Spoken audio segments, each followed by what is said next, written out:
साथियों, मकर राशि के जातक बाल्य अवस्था में, युवा अवस्था में, इवन अपने करियर की शुरुआत में अपेक्षाकृत अपने पूरे खानदान में प्रायः अंतिम छोर पर होते हैं, परंतु अपने पुरुषार्थ के दम पर वो नंबर वन वहां पर बन जाते हैं। आलोचक इतने जबरदस्त होते हैं कि एक संतुलन बुरे और अच्छे का बहुत सार्थक ढंग से ये क्रिएट करते हैं। माता के प्रिय होते हैं और माता को प्रिय होते हैं। ये तीन सबसे बड़ी विशेषताएं मकर राशि की हैं।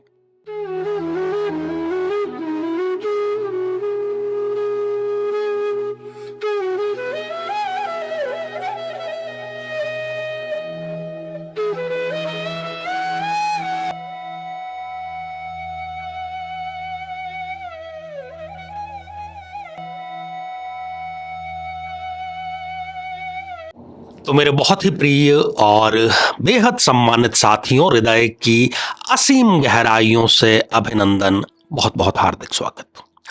साथियों, चर्चा राशि दर राशि कर रहे हैं और ये सुनने में साधारण सी चर्चा भले ही लगे, परंतु इसके गहरे पानी पैठ, यदि आप गहराई से ठहराव के माध्यम से इसको सोचेंगे तो चाहे जिस राशि की हम चर्चा कर रहे हैं आप स्वयं उस राशि के जातक हैं या आपका कोई अपना उस राशि का जातक है, तो बहुत आसानी से और कुछ बिंदुओं के माध्यम से उस व्यक्ति को ठीक ठाक ढंग से आप समझना प्रारंभ कर देंगे। नहीं तो सारे लोग सुबह से लेकर के शाम तक एक मुखौटा लगा करके ही घर से निकलते हैं। घर से निकलते क्या है, बल्कि कई लोग तो अपने घर वालों के समक्ष भी मुखौटा लगा करके ही व्यवहार करते हैं। तो आज चर्चा हम मकर राशि की करेंगे और यदि आपने अभी तक अपनी राशि से संबंधित एपिसोड नहीं देखा है तो यहां आई बटन में आपको उसका लिंक मिल जाएगा, वहां जाकर के आप जरूर देखें, जानें और समझें राशि को। और ये जो राशि है ये आपकी जन्म कुंडली की राशि हो सकती है, ये आपकी नाम राशि हो सकती है। दोनों के ही ये समान रूप से लागू होने वाली विशेषता है। तो मकर राशि, साथियों, मकर राशि के प्रायः सभी जातकों के साथ में एक बात जरूर घटित होती है। अपनी बाल्य अवस्था में, अपनी किशोर अवस्था में, बल्कि अपनी युवा अवस्था तक में, जब ये अपने करियर की शुरुआत कर रहे होते हैं किसी नौकरी के माध्यम से, किसी बिजनेस के माध्यम से, तो इनका जो परिवार है, इनका जो कुल है, इनका जो खानदान है, इनका जो वंश है, उनमें अपेक्षाकृत सब लोग इनसे बहुत आगे होते हैं और ये बहुत पीछे होते हैं। परंतु अपने पुरुषार्थ के बल पर, अपनी बुद्धि के बल पर, अपनी विल पावर के बल पर ये कुछ ही वर्षों में उस पूरे खानदान में नंबर वन बन जाते हैं। क्योंकि पुरुषार्थ में मकर राशि का कोई भी सानी नहीं है। बहुत सुंदर ये पॉइंट है। साथियों, दूसरा जो बिंदु है वो इनके थोड़े अंतरंग संबंधों को लेकर के है। विपरीत लिंगी व्यक्ति से, यदि ये जातक पुरुष है तो स्त्रियों से, और स्त्री है तो पुरुषों से अपेक्षाकृत बहुत जल्दी आकर्षित हो जाती हैं, सरेंडर भी ये कर देते हैं। तो इस पॉइंट को हम अच्छा और बुरा दोनों कैटेगरी में रख सकते हैं। इसमें यह देखना होगा कि ये इस बात का प्रयोग किस माध्यम से कर रहे हैं। साथियों, जो तीसरा बिंदु है मकर राशि का, बड़ा ही इंटरेस्टिंग है।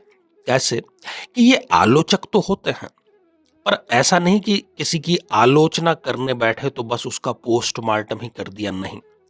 किसी व्यक्ति, किसी वस्तु, किसी स्थिति, किसी विचार की जब ये आलोचना करते हैं तो ये संतुलित आलोचना करते हैं। उसके प्लस पॉइंट्स क्या हैं, उसके माइनस पॉइंट्स क्या हैं, उसके डूज क्या हैं, उसके डोंट्स क्या हैं, और फिर दोनों का संश्लेषण करते हुए ये एक निष्कर्ष निकाल करके देते हैं। तो बेहतरीन ये आलोचक होते हैं।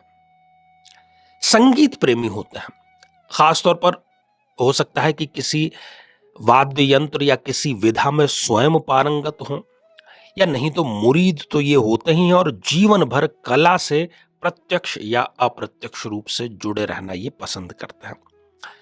अपनी माता के बहुत निकट होते हैं। माता को ये प्रिय होते हैं और माता के ये प्रिय होते हैं, दोनों ही बातें। यदि पुरुष हैं तो हो सकता है कि इस मुद्दे पर विवाह के पश्चात अपनी पत्नी से इनकी छोटी बड़ी या कई बार बहुत, यदि कुंडली ठीक से नहीं मिलान की है तो इस निकटता के चलते वो कहते हैं ना कि दो पाटन के बीच में साबुत बचा ना कोई, तो अपनी पत्नी और अपनी मां, इन दोनों के बीच में ये पिस जाते हैं, वहां पर ये संतुलन नहीं दिखा पाते। इनकी सबसे बड़ी ये क्वालिटी भी है कि ये धन कमाना जानते हैं। ऐसा कभी भी नहीं होता कि ये धन को सारी कोशिश करने के बावजूद भी आकर्षित न कर पाए, रिद्धि या सिद्धि न कर पाए।